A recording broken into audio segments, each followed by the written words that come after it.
Friedman, Here. Reverend Gordon, Here. Ms. Harding, Ms. Howe, Here. Ms. Mendoza-Locke, Here. Mr. Knowles, Mr. O'Connor, Ms. Rodriguez, Here. Mr. Stengel, Major White, Here. Ms. White. Thank you. We have a quorum. Let's recognize our visitors, starting with Richard in this corner. Go across in the back row, please. Latrice Flowers, board staff. Michael Carter, staff. Steve Spinelli, staff. Anita Helvig Sanchez, staff. Robert Kasperzak, staff.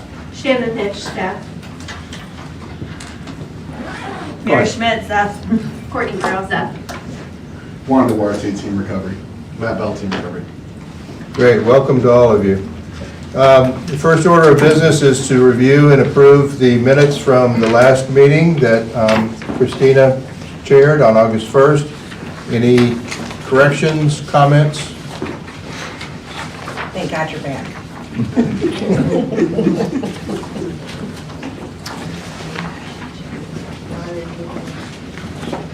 All right, motion to approve. So There's a second. Second. Any further discussion? All in favor say aye. Aye. Any opposed? Any abstentions? Show me as an abstention, please. Treasurer's report, Jenny.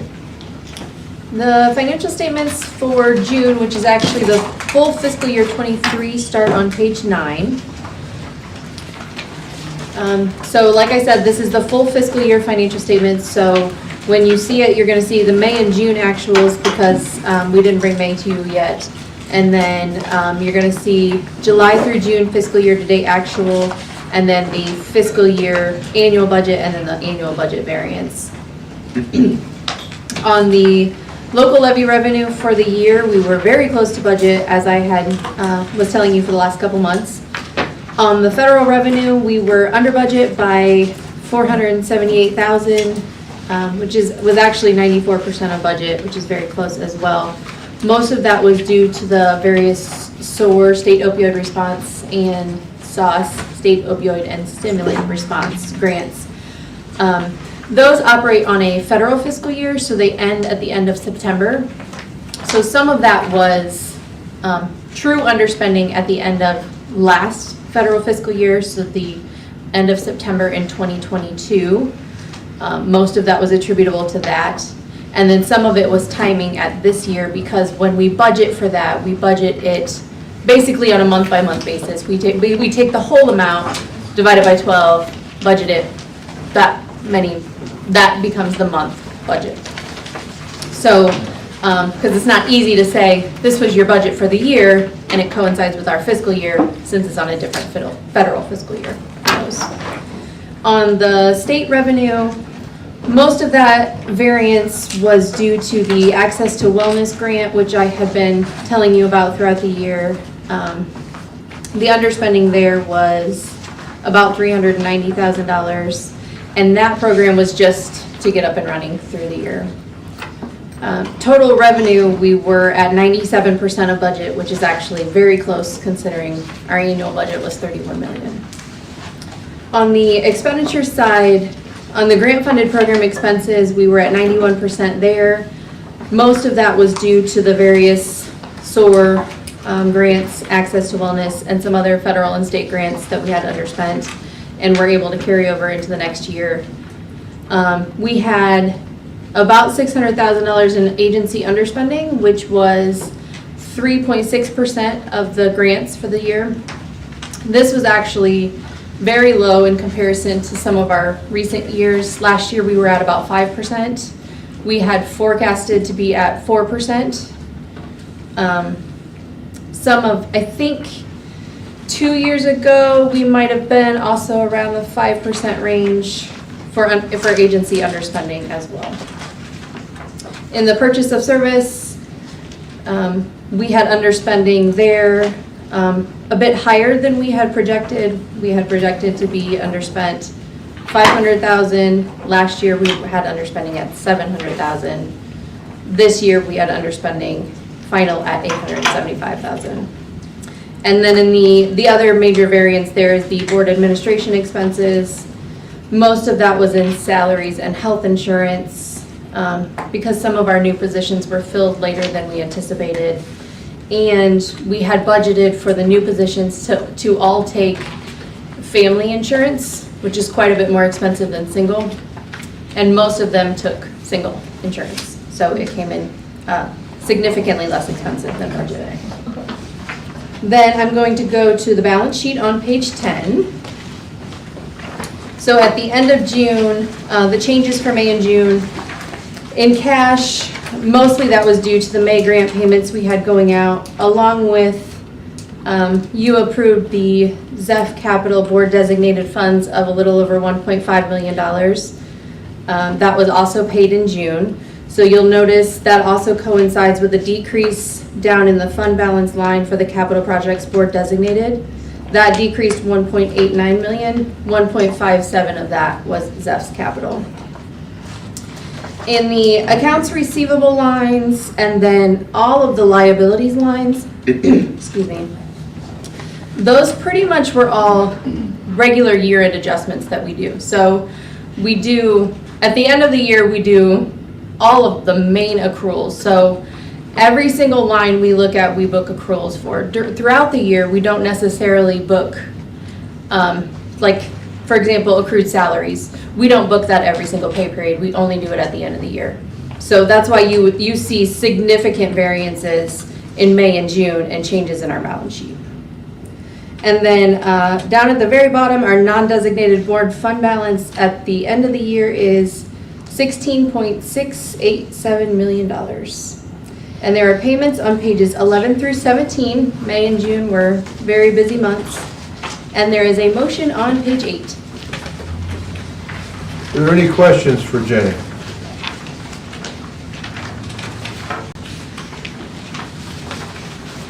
Do you, either of you, have a sense of why the underspending went down a tick for the agencies? Are we rebounding from COVID? Is it just they're able to get more employees and therefore do more work? I'm going to say it's a combination.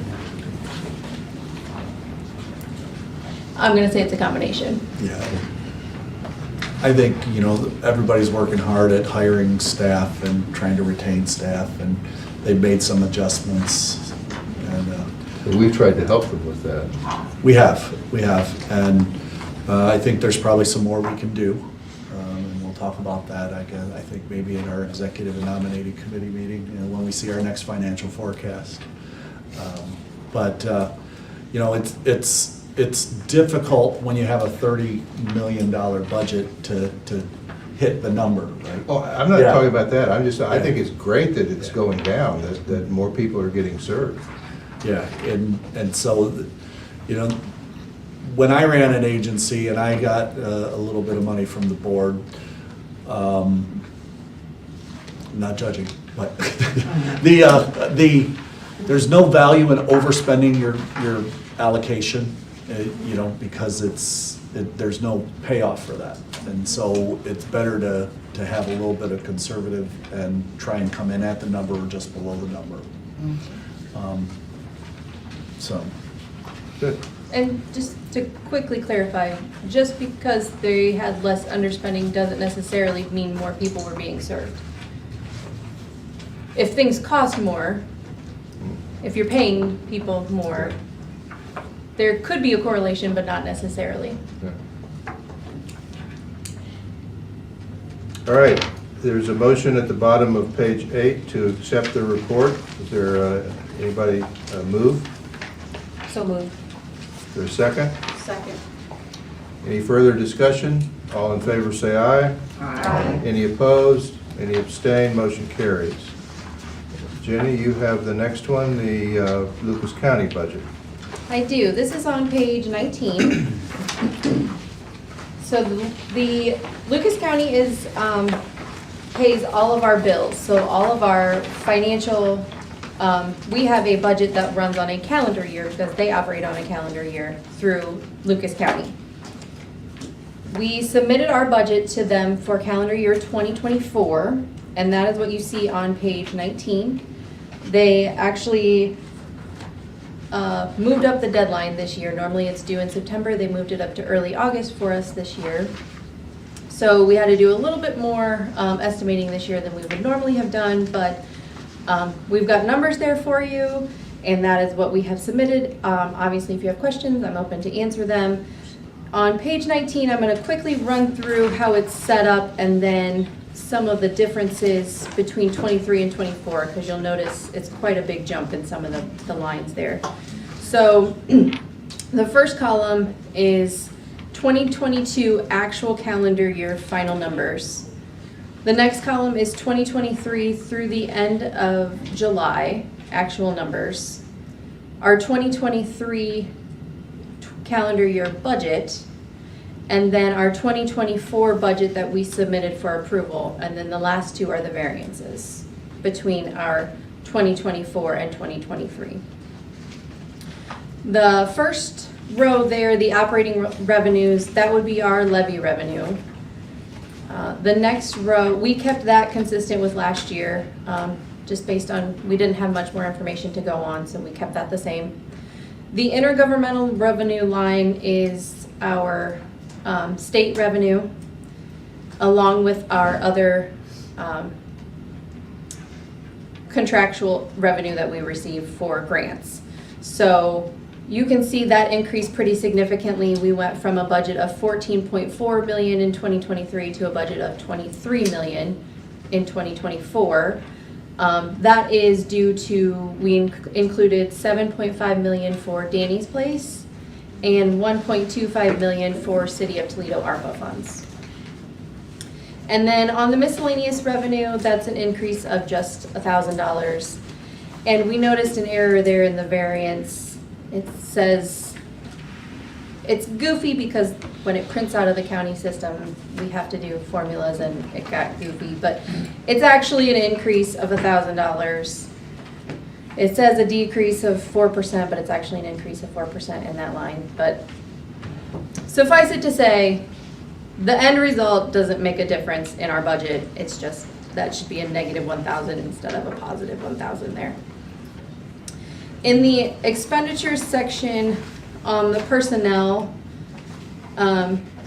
you'll see a very small increase in the main total salaries line. That's just our salaries line at a 3% increase. And then the benefits line, this actually has embedded a 25% increase from the county, and as I mentioned previously, our health insurance is carried from the county. But you only see a 5% increase there because most of our new hires last year elected single insurance. So the effective actually is less. So if that made sense to you. So we actually, the health insurance cost is increasing 25%, but to us, it doesn't appear that much because we had originally budgeted for our new hires to all take a family plan, but most of our new hires have taken a single plan.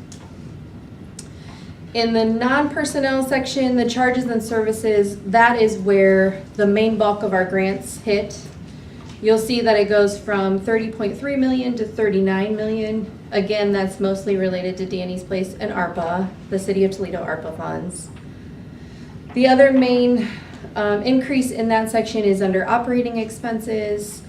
That increase there is mostly due to our increase in rent, offset by some decreases in some other budget areas.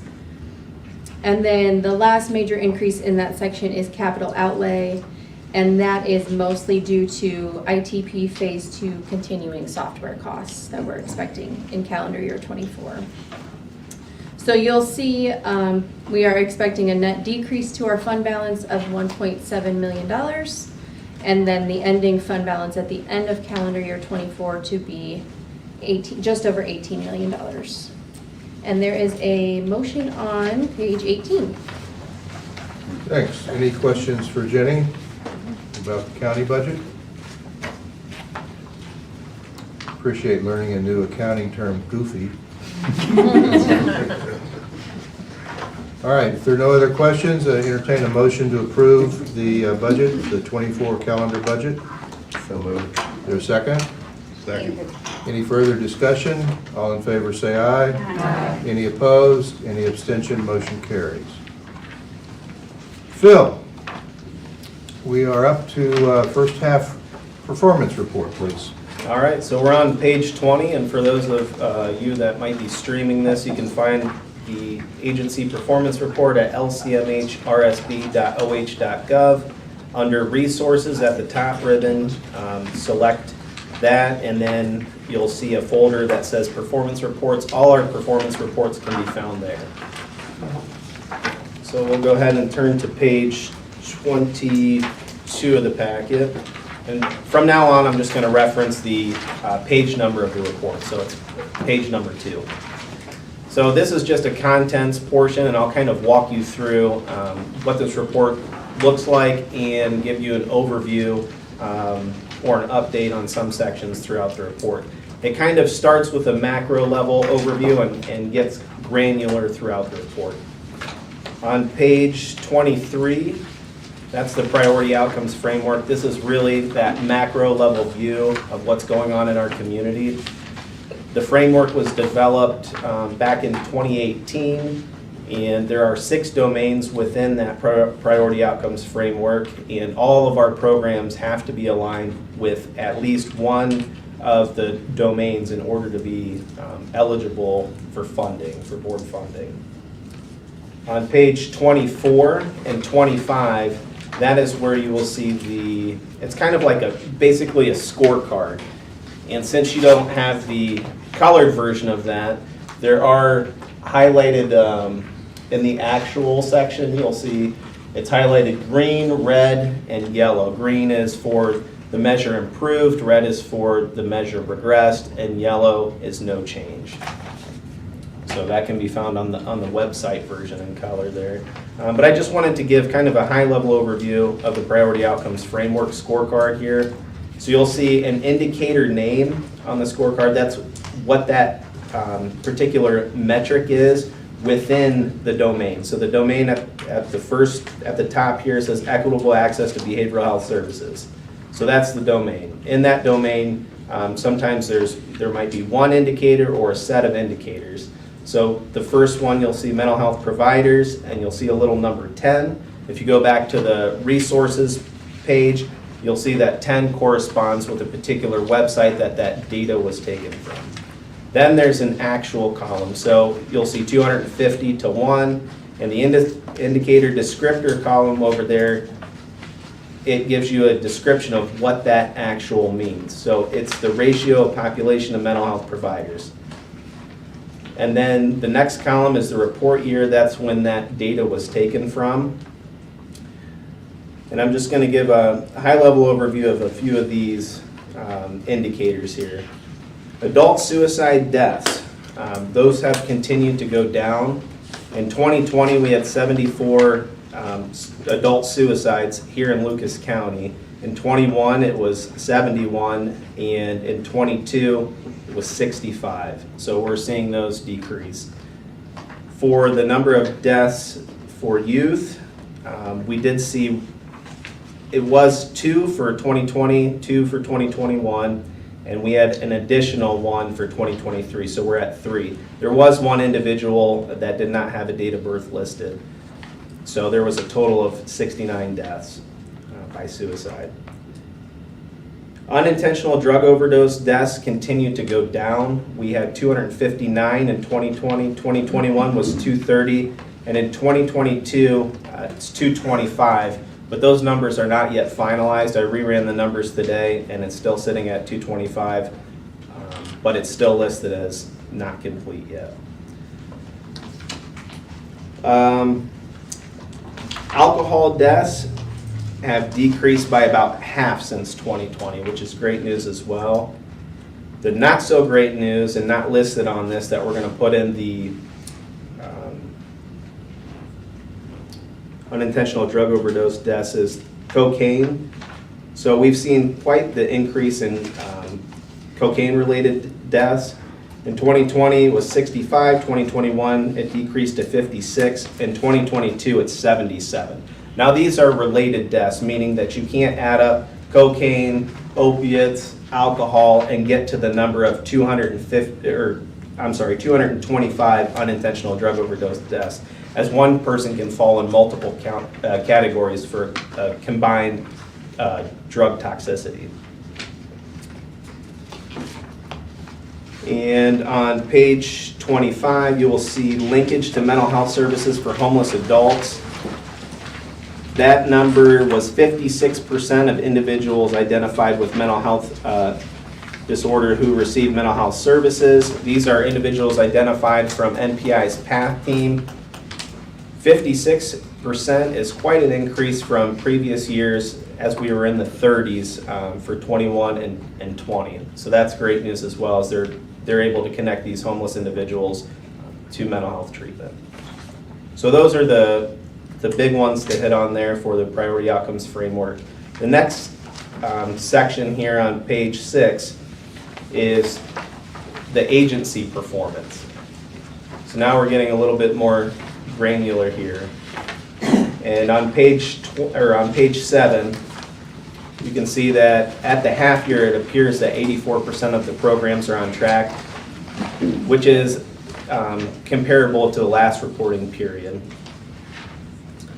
Below that, it's kind of delineated by line of business. So treatment, 95% of programs on track, prevention 71%, and support services 80%.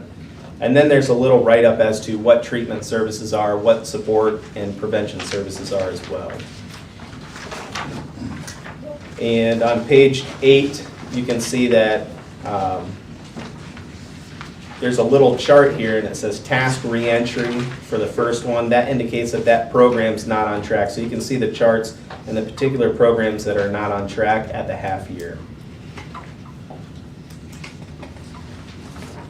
And on page 30, there's the appendix, and it lists out all the programs that we have a contract with, and whether the performance was on track, the number of people they were to be served, as well as some notes as to what may not have been on track. Additionally, not all programs run on a calendar year reporting cycle. So sometimes you'll see in parentheses it will say fiscal year 23. Those programs are on a fiscal year reporting cycle, and that might be because the program reports to the state on a fiscal year cycle, and we don't necessarily want to ask them to report two different ways. It also may be a school-based program, so it's just easier for them to report on a fiscal year basis. Are there any questions regarding the performance report? I have a question. How is this tracked? Is it tracked manually? Do you have a system? How is it done? It's a great question. We're working to develop a system, and that's part of our ITP. I don't know if you've heard of that, but it's our information technology project that we're currently doing here at the board. We're in phase 2, and we're working on ways to collect better data and to use data better than what we're currently using. So right now, it's all tracked on Excel spreadsheets pretty much. And Wow. Is that your job? not for much longer as we move through the process. So yes, and it becomes very cumbersome, and it's not very effective, and we realize that, and we're working to resolve that.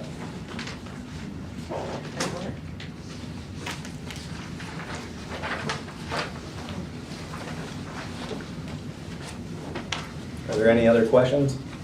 Were there any, like, red flags of any of the agencies not being able to meet their halfway point, I guess you could say, where they should be? I mean, typically, we monitor these programs throughout the year, so this isn't like the first time that program staff sees this. So they typically have a heads up as to what's going on with these programs, and then we've addressed some things too. So back in our 120-day notice discussions, there are 2 programs that will no longer be on this report. One was Harbor's Opiate Education Initiative program. So we are no longer funding that program. Those funds were then broken up into different programs that Harbor has, and we embedded some of those, the opiate education within those programs, because we realized that program was consistently not on track, and it made more sense to do that. And then there was another program that had some programmatic issues as well, and it was Unison's residential support program, and we thought that would be better fit in their housing navigator and stability manager program, so we merged those two programs together as well. We fund Unison for a jail-based program. Where would that be listed? So are you talking about their PAC? No. We don't fund Unison's jail-based. We don't? No, Okay. that is a federal grant. At least not yet. I noticed that one of the concerns was number 3 on page 7, reduced penetration of persons with behavioral health issues in a correctional institution. Where does that show any progress? So that, there are domains here that may not have indicators within them, so we're working to better develop those as part of the ITP.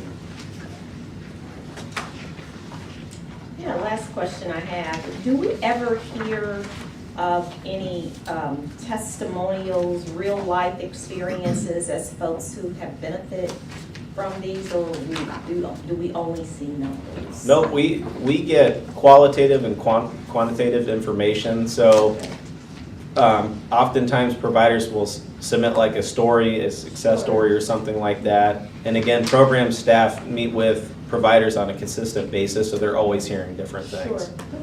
Unfortunately, it just becomes a lot of information to compile. Yeah. It would be nice to see a lot of that, and maybe that's something we'll consider in the future. I understand the definition of duplicated versus unduplicated, but and as it relates to this report, when I see duplicated and unduplicated, how does that translate? So think of unduplicated as a unique person, and duplicated as maybe the number of times that person was served. Got it. Okay. Well, thank you.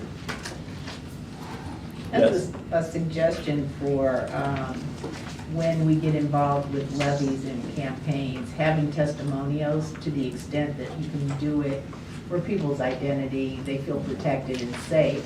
I think it's beneficial to us and our agency and the community efforts to establish what it is we're doing.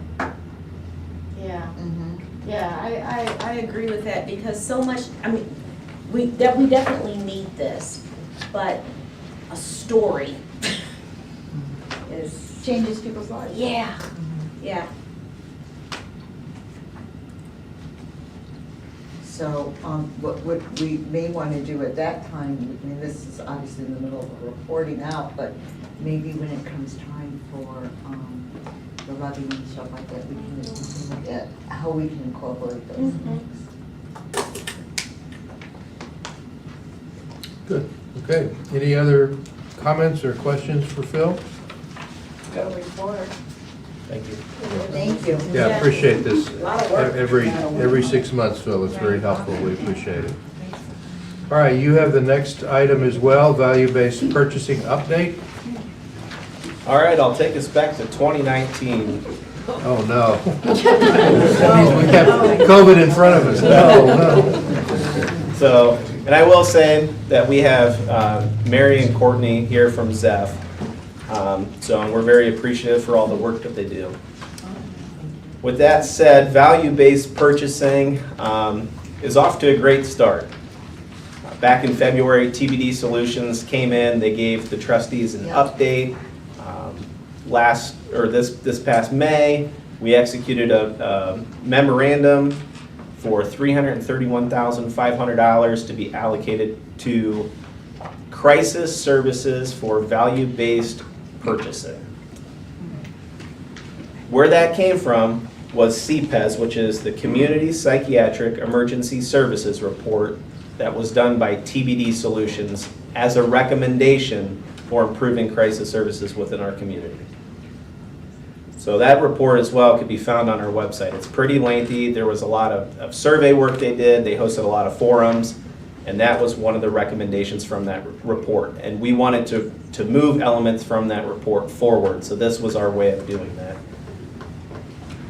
Listed on this chart here, you'll see 8 measures. You're on page 38. Oh, I'm sorry, yes, on page 38, thank you. Thanks. You'll see 8 measures on this chart here. And those 8 measures are what we currently have in the value-based purchasing contract. There are additional measures that we want to add as well. So there's really 2 components to this, to that 331,500. You have the pay for reporting, which are measures that we want to see added by fiscal year 25. And then you have the current measures that they're measuring, so they get 132,600 for that as well. Then there's an additional amount. This is where things kind of get confusing. They get a bonus, 66,300 for measures that are met, either within a particular category, or if they meet all measures, they'll get an additional bonus payment. So, for example, these 8 measures here, you'll see one of the programs is ZEF Center Adult 23-Hour Observation and CSU. You'll see yearly amounts over on the right-hand side. If you add all those up, that equals $132,600. That doesn't include any bonuses.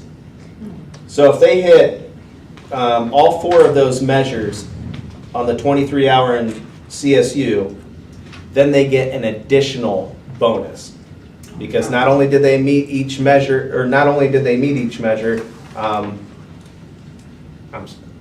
they met the measure, and then they met all measures, all 4 measures, so they get a bonus payment. Now, if they met all 8 measures there, they get another bonus payment for meeting all value-based measures. Very confusing. No matter how many times I say it, it trips me up sometimes. And there's a chart on page 39 that will kind of break that up for you. So with that said, ZEF has, as part of the 331,500, ZEF has 132,600 for the paid for reporting component as well. And if you want me to confuse you more, ask a question. So the reason this came back to you is because when you initially approved the value-based purchasing contract, the metrics were not finalized. And you had requested that once that becomes available, that we come back to you and we provide you not only the metrics as to what we were planning on collecting, but also the payment schedules. So as Phil mentioned, there's a tiered payment schedule. You meet these certain metrics, you get one amount. If you meet all the metrics in a single category, you get another amount. If you meet all the metrics, you get an additional amount. Plus, there's an amount to pay for reporting, which allows ZEF Center to create within their infrastructure the ability to report on these additional amounts that we want to collect. And then next year, that money will flip over and be rebalanced across all the metrics. So it has taken quite a bit of work to get to this process. There's been several negotiations. Phil and Amy and Jenny and all the ZEF staff, and I'm sure there were others there as well, worked pretty hard to get to this point. And I'd just like you to know that this is very unique in the state of Ohio. We are not aware of another organization and board that have entered this kind of a relationship for crisis services. So it's a work in progress, and as Phil alluded to without stating, the first month of reporting looked pretty good. Looked very good. So, you know, we kind of rated the measures by, so access to care was rated as number 1. Our So priority. Our priority. So they get the highest reimbursement for those. They currently have 2 access measures right now, and they met both of them.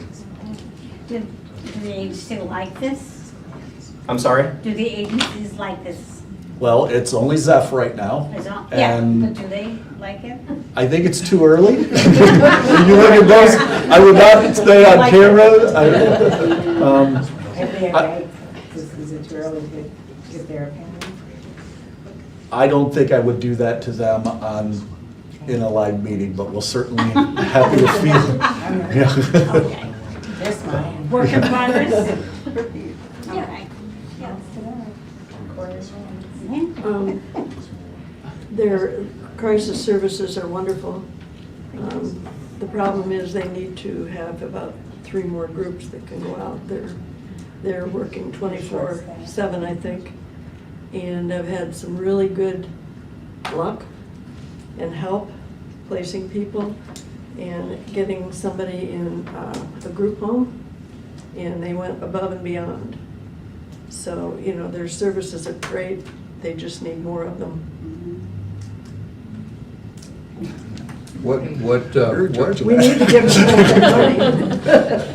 what's the plan for evaluating this, this process? I assume we're gonna take a look at it before we roll it out further. We actually haven't gotten that far yet. Okay. You know, It's in design. Yeah, there you go. It's in design. You know, this just got, I think we just signed the contract, what, a couple weeks ago. So this is, you know, it's very new. It took a long time to kind of define what it is we wanted, but also what could they collect? Because, Yeah. you know, it Without just. going with a whole new Right, system or whatever, right. deciding what capabilities do we have that makes. And then they gotta build it into their workflow, and then see what their electronic health record can collect, and then create mechanisms beyond that if they weren't able to do that. So there's a lot of moving pieces in it, but, you know, I think largely, if you think about what our intent was to provide a base level of acceptable performance for crisis services, for the money that we give them. And then an enhanced level of performance for this value-based purchasing. So if we achieve the value-based purchasing levels, then I think the evaluation would likely say that we are doing everything we could, far and well beyond what our expectations were for crisis service performance in Lucas County. And of course, the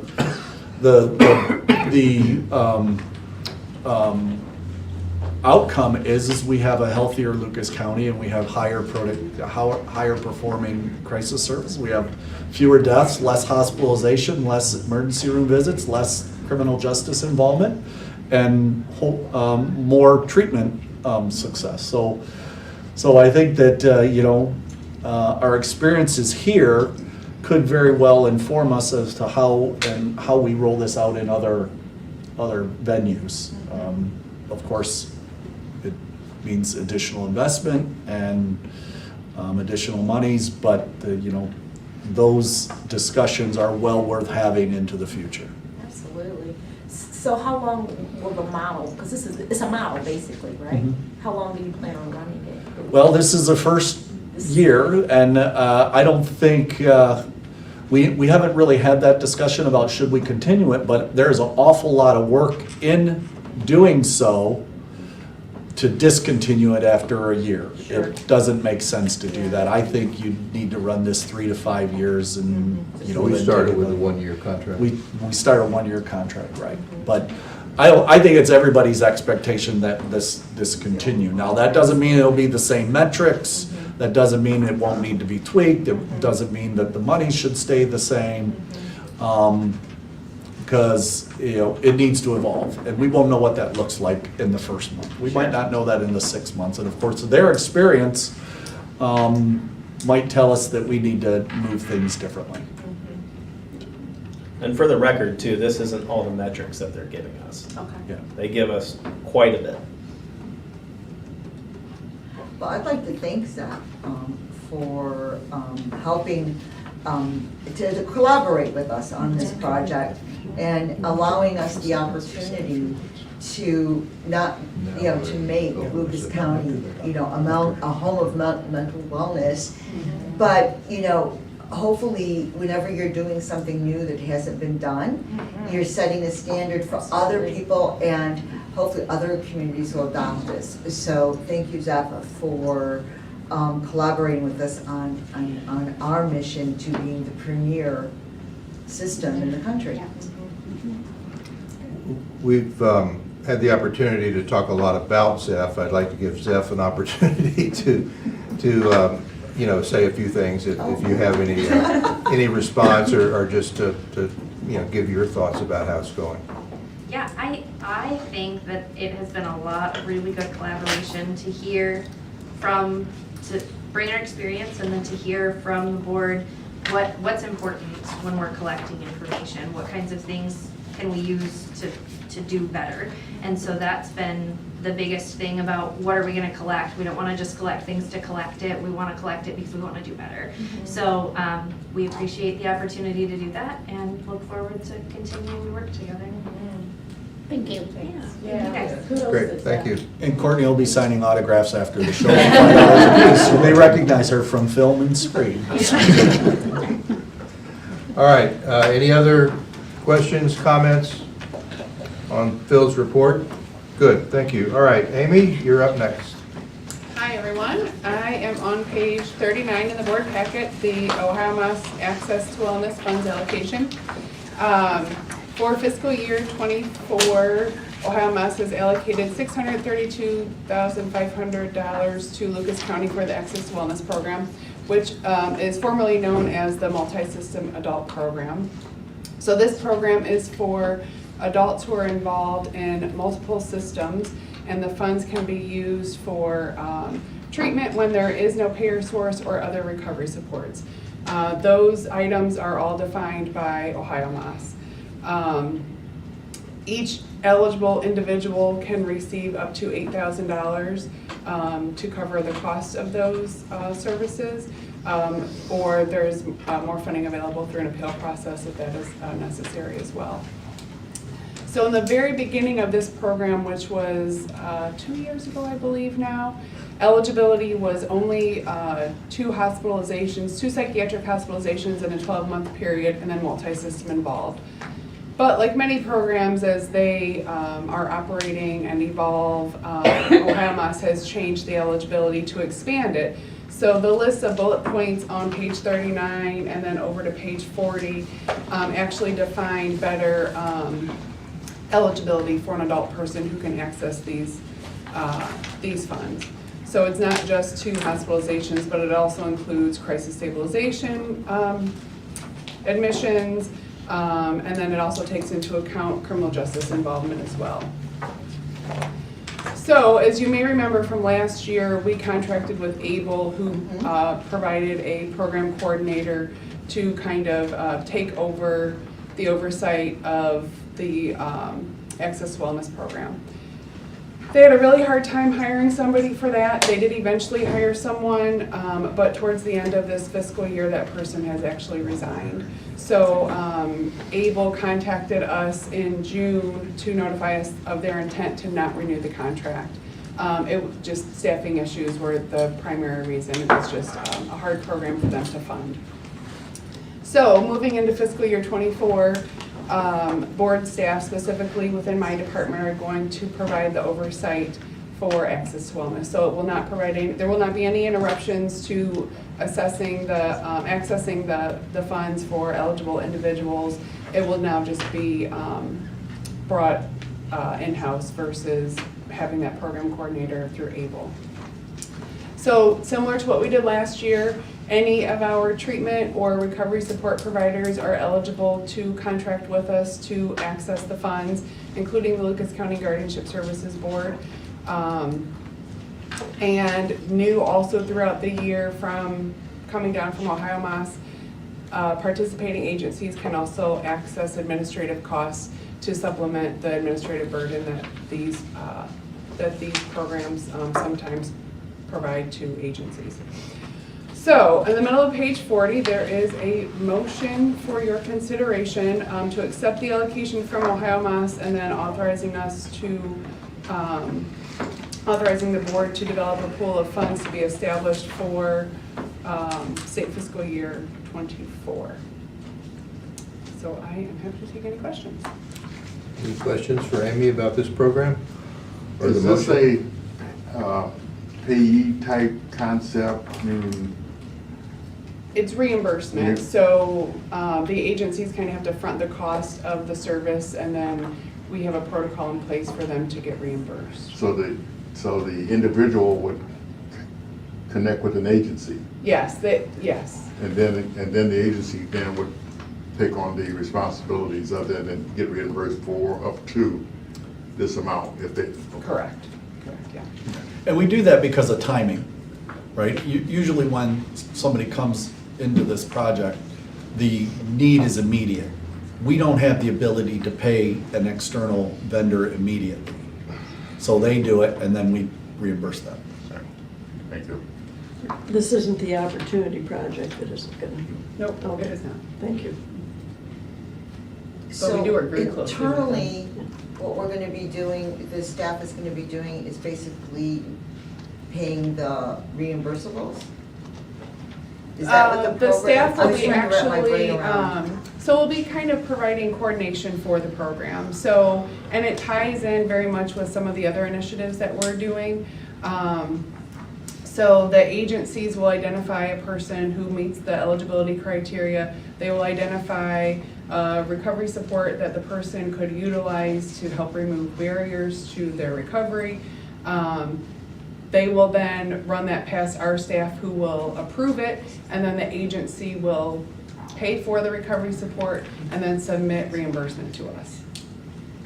But with that, it also allows us the opportunity to provide a lot of consultation to agencies, to teams who are working together. It just creates an atmosphere for a lot more collaboration to exist.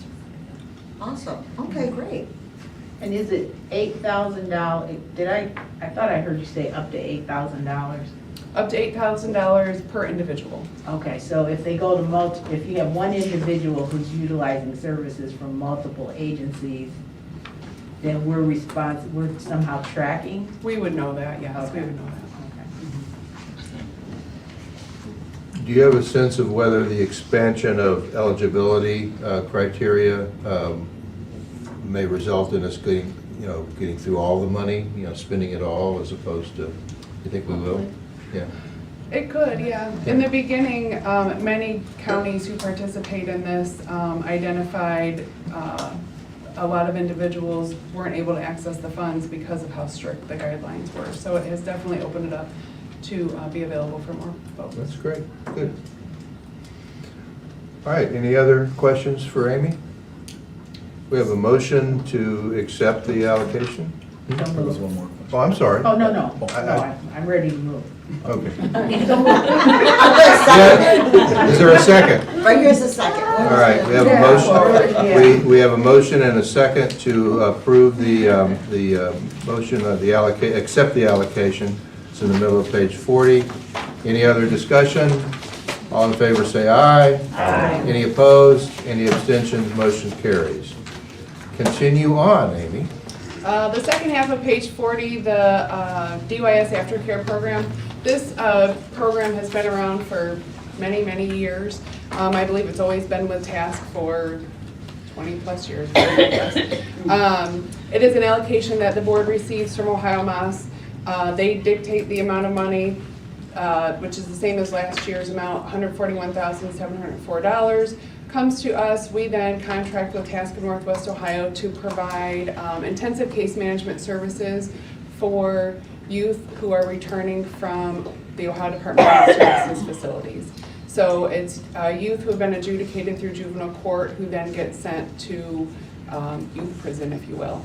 TASC provides case management services. They provide in-reach. They go to the facilities throughout the year, building relationships with families, trying to get families to visit the youth also while they're incarcerated, and then working with the youth and family once they return back to the community. And there is a motion at the bottom of page 40. Any questions for Amy about this motion?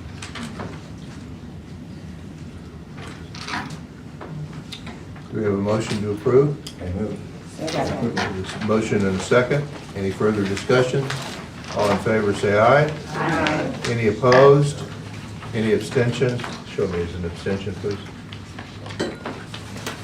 Amy, roll on. All right, next page 41, addiction treatment program.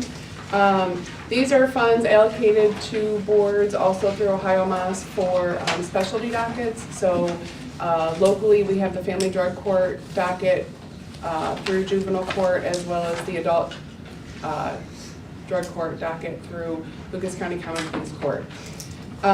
This year, our allocation is $250,000, and then we also have a carryover amount of unspent funds from last fiscal year that Ohio Mass has approved to be carried over into this next fiscal year. So specialty dockets managed through the court. In order to be eligible for accessing these funds, the specialty docket participants must have a substance use disorder and then meet whatever legal and eligibility criteria for that certain specialty docket.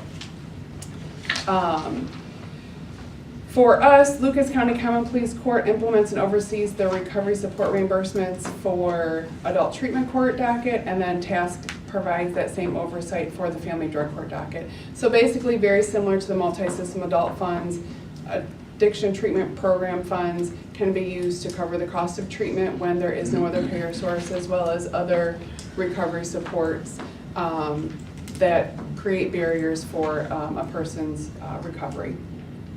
There is also administrative funds that that are included with the allocation from Ohio Mass, and some of the administrative expenses, the administrative funds, Ohio Mass determines per court, and then for the Lucas County Court of Common Pleas adult drug court program, they work with many of our treatment providers, and so then they also have access to those administrative funds. So we determine and kind of break out those funds per agency based on historically the number of clients that they serve. So that's where those numbers come from there at the bottom of page 41.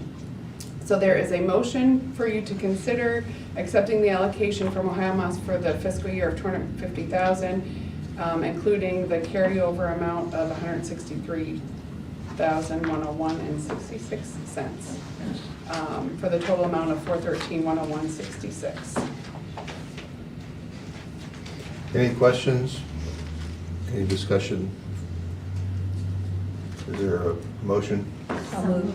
A second? Second. Any further discussion? All in favor say aye. Aye. Any opposed? Any abstentions? Motion carries. All right, hospital access funds. Last month, the board approved 2 allocations from Ohio Mass for the hospital access funds. One was for the entire fiscal year, the other one was for the bridge funding to cover the gap of time while the state was finalizing their budget. However, after the meetings from last month, board staff were notified that an additional allocation was also awarded to us in the amount of $15,200 to cover reimbursement expenses from the previous fiscal year. So this is just asking your approval to allocate, to accept that allocation from Ohio Mass in the amount of $15,200. And there's a motion on page 42. Any questions? Is there a motion? A second? Second. Motion's moved and seconded. All in favor say aye. Aye. Any opposed? Any abstentions? Motion carries. Okay, we've got some new and renewing health officers. Yep, the bottom of page 42, we have listed all of the new designations as well as the renewal designations. There are 3 new applicants, all of whom identify as white and non-Hispanic, and then 7 renewals. There is a typo in there though. Marcy Schmidt should be Mary Schmidt. Sorry, Mary. And there is a motion for you to accept those on page 42. So moved. Second? Is there a second? Any further discussion? All in favor say aye. Aye. Any opposed? Any abstentions? Motion carries. And then we've got ARPA, some additional ARPA funds. All right, last but not least, on the last page of the packet, page 43, in June of '23, the board approved $120,000 from the City of Toledo ARPA funds to increase the capacity of trauma and grief support groups for this fiscal year. The board has been working with 2 different agencies to implement this. One is the Northwest Ohio chapter of Parents of Murdered Children, and then the second one is Good Grief. So Parents of Murdered Children are planning to increase their capacity of support groups for individuals who have lost a loved one due to gun violence in Lucas County.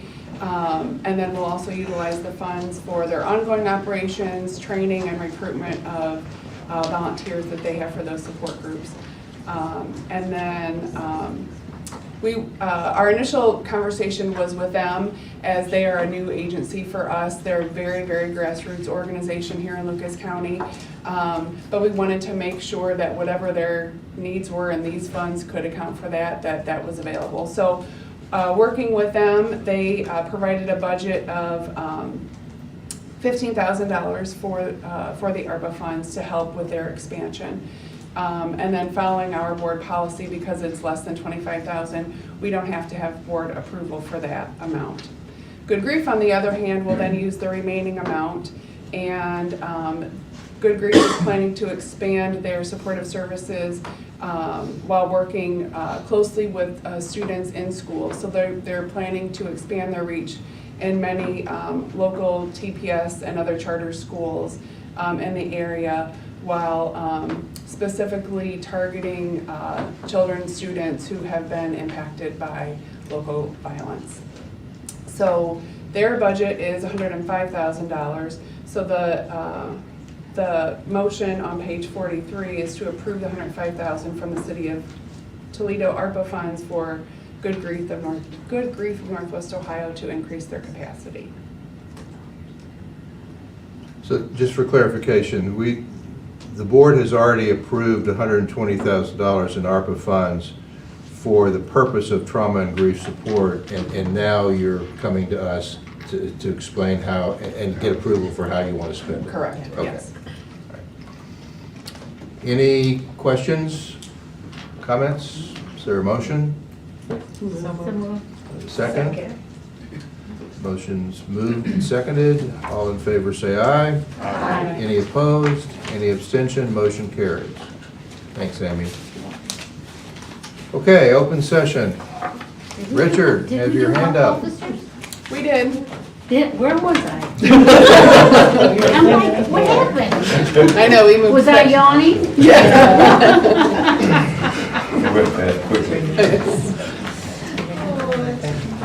Yeah, Richard, go ahead. I'm reading it, and I think that's what happened. This came from agenda review at City Council. They allocated $160,000 for some software, which, and I'm pretty much quoting here. It's for the police department. It's supposed to monitor police officers and look for problematic behavior and offer early intervention. So I was hoping to know more about this, and I was hoping that the city council members would ask some questions about this, and they just approved it to be at next week's meeting. I guess, given the number of police calls that involve people with mental illness and substance abuse, it does raise some concerns. You know, what's this going to do for police morale? To know that Big Brother is watching you, looking for problem behavior. So I'm going to try and find out more about that. City council did approve, well, they put on the agenda the approval for the zone change and the institutional campus master plan for Danny's house. That should be approved next Tuesday, and that'll be good to go. It has been a year since they reviewed text amendments related to group living. For anybody who doesn't remember, this came out of the Unison facility over on Jefferson, which was a 6-6 tie and had to be broken by the mayor. And the plan commission staff they spent 4 years on this, coming up with a plan. And it was it was discussed for an hour at a plan commission meeting. They were high on it, and then it got to city council, and they referred it to committee a year ago, and it's still sitting there. I did check the agenda for their September zoning and planning meeting. There's only 3 items on there, but this isn't one of them. I'm going to continue to ask about them, because I think city council needs all the guidance they can get when it comes to group homes and halfway houses and things like that. It has also been 8 years since the county commissioners allocated $129,000 so that their meetings could be live streamed. I've asked over the past year about this. I was told, oh, we have some supply chain issues. It hasn't happened. The best guess they can give me is maybe later this year. They're really dragging their feet on this, and I am, speaking personally, I am still traumatized by what I saw at last week's county commissioners meeting. Somebody brought a pit bull and went crazy. What was on the agenda was they were going to recognize one of our local law firms that have given a whole bunch of money and supplies to the new canine facility, and they also were approving architectural contracts for the new facility. So one of the employees of this law firm brought their pit bull, and everybody was so delighted. It just looked great, all that. And then one of the canine care people came in holding a chihuahua. The pit bull went absolutely crazy. 1 second it was docile, the next second it was in full attack mode. The security guards had to come rushing in.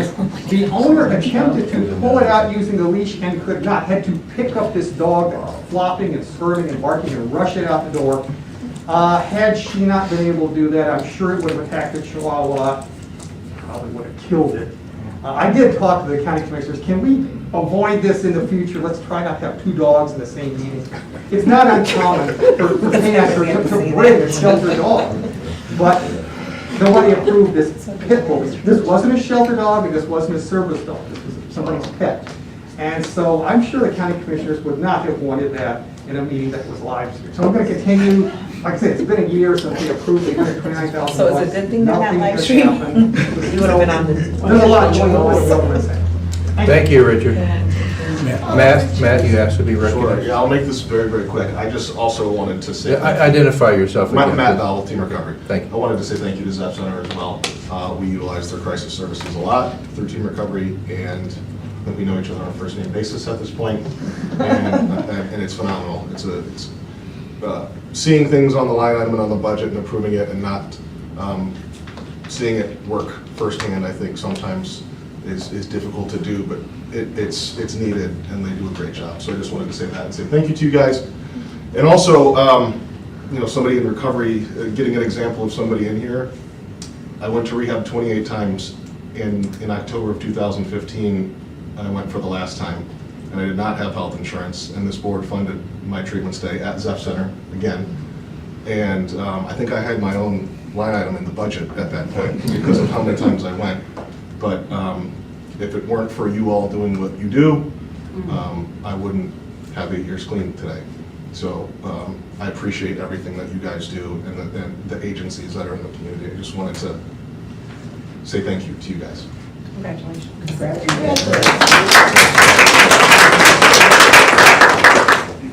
Testimonial. This Saturday is our Recovery is Beautiful event. It'll be at the Warner Center from 11 to 3. It's going to be a lot of fun. We're going to have a lot of people there, a lot of things for people to do, families. I hope to see you there Saturday, September 9th, 11 to 3 at the Warner Center, Thomas M. Warner Center. Thank you. And the high is supposed to be 74. Yes. So we're lucking out on that. Anything else for the good of the order? We are adjourned. Thank you. Thank you. Nice job, everybody.